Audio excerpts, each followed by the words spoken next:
I'd like to check in, please. Oh my God, where did you come from? Brain teaser.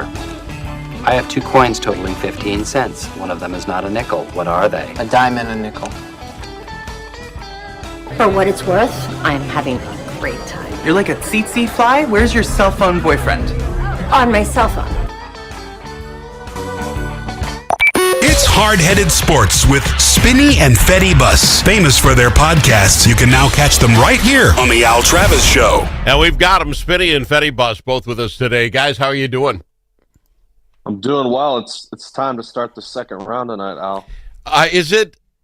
Let's just be honest with you. I mean, so far, been just enough really fun games.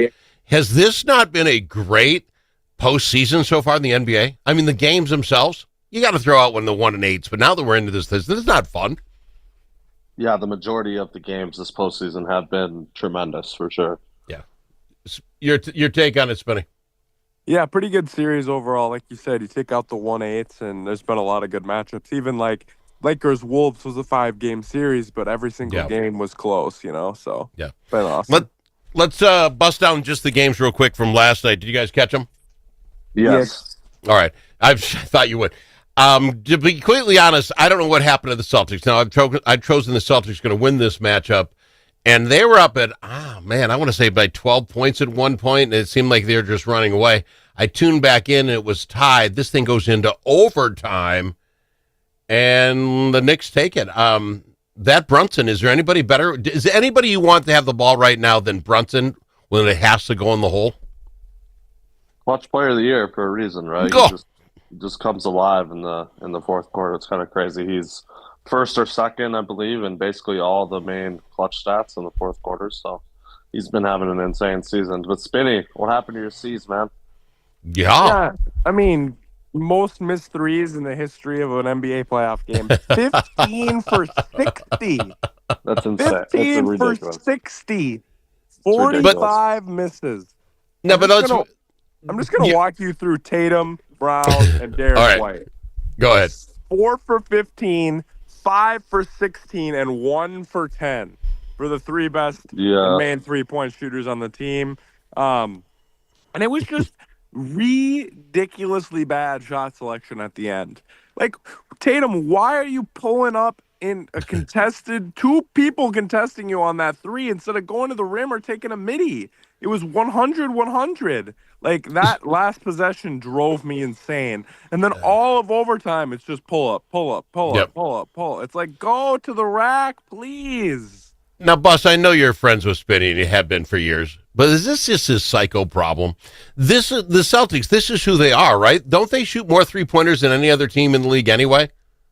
That's who they are. They didn't fall. They'll fall next time. They're not going to change who they are they? I mean, this is what they do.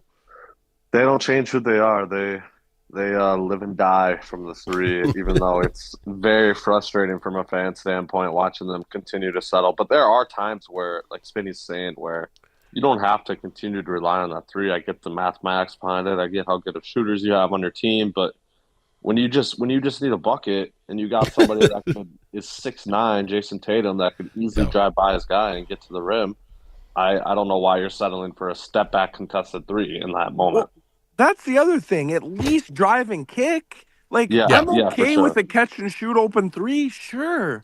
But, like, Derek White's pulling up with 2 guys from 4 feet behind the line. Or Jaylen Brown looked like he couldn't jump last night or get arc in his shot.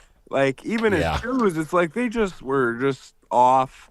And I'm with you, Al, for the live and the die and the be who you are. Yeah. But, like, when you have 1 possession in a tie game with, like, 10 seconds left, get a good shot and make it and win it. Like, that's just where I'm at. I don't see it. Was really hard. It was hard to watch because, like you say, I'm hoping for the Celtics here. I think they still will do it. But they've just given up home field advantage, right? The high seed just gave up home field advantage. And it happened last night, and I was stunned by it as well. Thunder and the Nuggets. Did anyone really think the Thunder would lose this game at home? I did not think the Nuggets had any chance in game 1, that's for sure. Yeah. Spin? No, I did not think OKC was going to lose this game. Jokic just was an absolute problem. Yeah, he is ridiculous. So SGA, whatever his initials are, did Jokic not show he is the best player in basketball? I mean, he just is. I think it's pretty obvious who the actual MVP is. We know SGA will win it this year. He's obviously deserving. Not saying he's not, but Jokic. Who would you rather have? Who would you rather have? Jokic is the best player in basketball. There's no debate.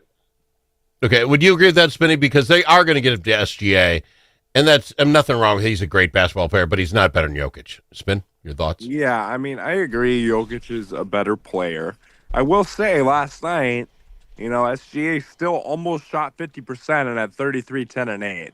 So it's not like the man had a bad performance either. I mean, he's not very good performance, and he's not bad. Yeah, he is a top 5 player in the league for sure. Jokic is a different, if you give Jokic half of the help that SGA has, you know what I mean? Yeah. But we've been able to make that argument for a long time. LeBron, if we're just taking the best player, LeBron should have 10 MVPs. Man should have won every MVP from 2009 to 2018. Right. Definitely. There's multiple seasons where LeBron had better stats, better percentages on a better team and didn't win MVP. It's kind of the deal with the award, especially when, you've got this, what's the word I'm thinking of, but when they've won it multiple times, voter fatigue. There's definitely a voter fatigue piece of it, and that's where SGA is going to get it. People hate LeBron. All right, one other game to talk about, too, before we get to the big game. Anyone else see, this is what's so fun about these games. The Pacers ended up beating the Cavs, so every lower-seeded team has had the upset in the first round so far. What do you think they Pacers get? Except tonight, before I comment on the Pacers. Well, we'll get to tonight.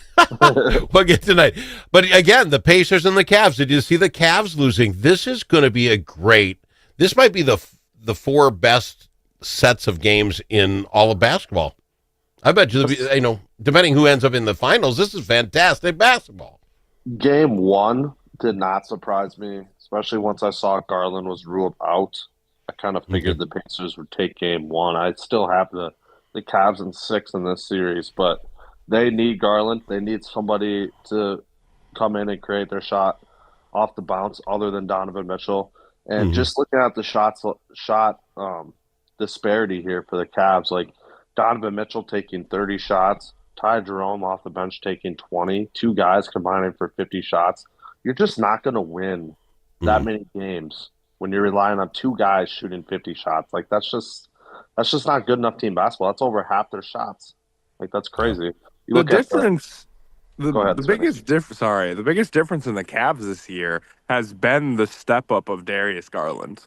Mitchell's been the same, Allen's been the same, Mobley a little bit better on the defensive end, but pretty much the same on offense. The biggest difference has been that Garland step up, but I think that was the biggest loss, like you said, just echoing what you said against Indiana. And I don't think Indiana has quite enough to be competitive with the Cavs throughout this series, but they are dogs and they are tough, and they're going to make these games hard and fight hard for it. The Pacers went 11 deep. Yeah, they had 11 players. I mean, that is just amazing to me when you look at the Lakers, who played 5 in that second half. That's just a difference how you run your teams. I just throw it out. Or even the Knicks, who Mikal Bridges played 51 minutes in that game. 51. That's amazing. And he was the best player in overtime still. Yeah, he made the biggest impact in overtime on 51 minutes. That's crazy.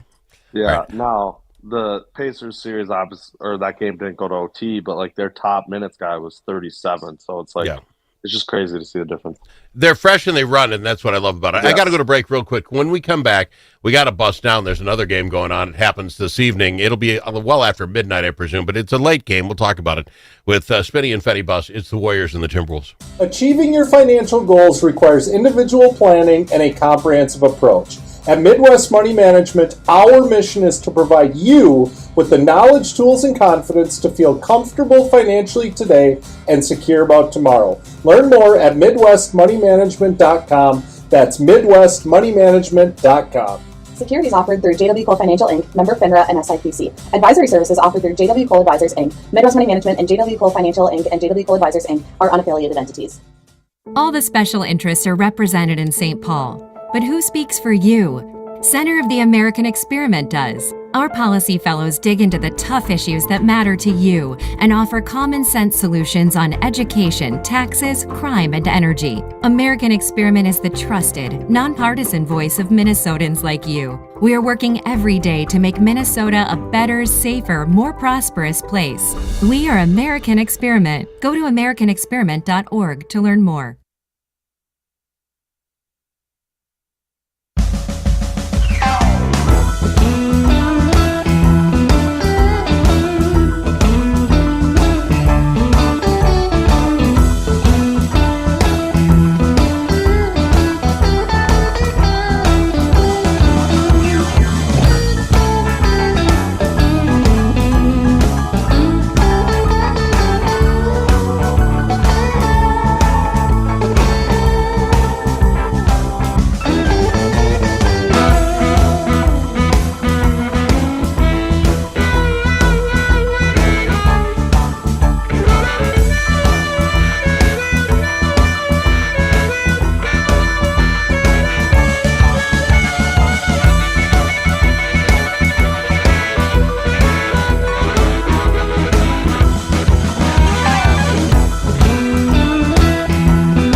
It's nice to know a guy that knows a guy. Al Travis. And we've got him, hard-headed sports, Spinny and Fetty Bus with us. And the game tonight supposedly starts at 8:30, means somewhere around 8:45 is when we actually get to see the game on, I believe it's TNT. I'll look that up. TNT, yep. And the game today, I'm going to start with you, Spinny, just real quick. What do we see from the Warriors? What do we see from the Wolves? What's the matchups that hit you? Yeah, Warriors are going to be tired in this game. Just played a 7-game series, went straight from Houston to here. So I'd expect to see the Wolves push right away, try to go fast, try to run up and down and get the Warriors tired, break this game open right away, and just get this game one win. I kind of think, now I know game ones are never must wins, but it's a pretty must-winny type vibe for the Wolves, given everything that the Warriors have right now. From a defensive perspective, I think they'll struggle to stop Ant. I don't think they have a lot to guard him, and as far as rim protection, they're very limited. I think it's going to be similar matchups to the Warriors series. Can we slow down Steph and Jimmy enough that we can take advantage of our size difference both on the wing and down low? Fair enough. Bus, what are you thinking? Coach this thing for me. I love the fact that there's half the players the Warriors play out there. I don't care if they shoot the ball. I just don't. So I think that is a huge advantage for us. We can blitz Curry off the ball screen. And if Pajemski, Gary Payton, Quentin Post, these random guys they have, are shooting threes, I think that's a huge recipe to success. Keep it out of Jimmy and Curry's hands for sure. Because if he's coming off this ball screen getting blitzed and he's throwing it to Kevon Looney rolling in the middle of the lane, I don't care about that at all. There's just so many I think we just have so many game plan advantages and even counters to what they're going to do that I don't see how we could lose this series other than us brutally choking. And like Spinny said, I completely agree about game one. We have to win this game tonight. There is no excuse. They had game 7 2 days ago. We have to win tonight. All right. Let me throw this out to you guys, a little reality check, because God love you, but you guys get things wrong. Spinny, I believe Finch will go with you, and you want to run the ball. They're going to want to run this down because they're tired. The problem is that's probably better for the Warriors, right? They want to get running fast, get to the 3-point line, launch it up there with Curry before we can set some defense. I think we want to slow this bad boy down. We win if everybody can have their feet in place. And like you say, double up on Curry. That's where we have the advantage. If we're running up and down, I think they beat us. Let's be honest. Our big guy's not that fast. The other thing I think we got to watch out for is the mental games. Will Rudy be in for long? I think, what's their guy? Draymond? Draymond, and then the other one that comes in. Alan, look it up. Looney.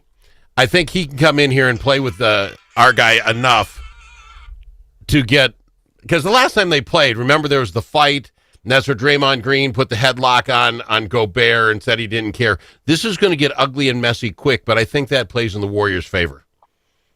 I agree with the speed thing, that as the series goes on, we're going to want to be slower and more deliberate, and they're going to want to be fast. Yeah. I just think you have to take advantage of their tiredness here in game one. As far as the rest of it goes, I agree with you. Like, Ant's ability to stay cool from Draymond is going to be huge. I think, like, if Draymond gets him and Ant kicked out, that's the biggest win ever for the Warriors, you know? That's what I'm saying. So Ant can get kicked. Yes. That's something we definitely have to worry about for sure. I like Ant's mindset going in, though. Man said this quote last summer, kind of brought it up before this series, like, they asked him in the summer who's the team he wanted the most in the playoffs this year, and he said the Warriors. And they said why, and he goes, Draymond just talks so much trash, man. I just can't. I just want to beat him. And I was like, let's go. So I'm looking forward to it. But this is going to be a chippy series. How much, Bus, will Ant have learned from Curry in the last matchup? And here's what I mean: if the Warriors want, they'll shut down Ant as well. You saw what Houston did to Curry in the last game. That kid, he was wearing a sweater. It had a Houston sweater on because that's what he had the whole game. So what Curry had to do was dish it out. I don't think Curry had any points until like 3 seconds left in the half. He didn't even take a shot. If Ant's willing to do that and let other guys be the superstar, I think we have this bad boy. If Ant gets into this, I got to show you I can beat Curry if he's guarding me, or I can beat Draymond, and he starts doing this solo stuff, I think we lose. Yeah, we definitely need to get the others involved because, like Spinny said earlier, if there's no rim protection, I think Jaden McDaniels is a guy that should be able to feast in this series with the secondary defenders that are going to be on him. With his length and his height, if he just is in attack mode and is willing to get to the rim, we should be able to feast on the Warriors' defense. But it all comes down to shot selection, right? Are we going to be settling for threes like we did in Game 5 against the Lakers? Because I don't think we can do that against the Warriors. I think the Warriors are higher IQ team and will take better shots and take advantage of those shot selections. So that's a huge key in this series. And again, go ahead, Spin. No, Spin, go ahead. I love the Jaden McDaniels point. I think he is a huge key. Also, like, are we going to get the same calming presence of Julius Randle that we got last series, or are we going to get bull in a China shot from the last 10 years, Julius Randle?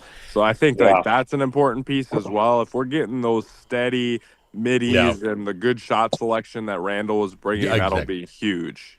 I know we didn't have the numbers everyone else did, but Randle is the reason we won that series. He was the steady guy when you needed it. I believe he should have got MVP for us in that series. And we'll find out. One last point here.